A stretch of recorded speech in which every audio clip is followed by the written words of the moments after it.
And this is how to connect the fiber source. This is the fiber source line. Please see, this is the fiber source line. Connect there, and from that hole to come in, and here to connect the fiber source.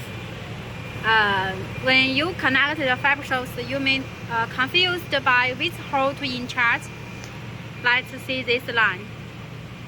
This is the fiber source, and this is the how it connects. Its order could not be wrong. It needs a connector as we will send you the board how to connect. We have the lever to mark on the board, and then you connect the lines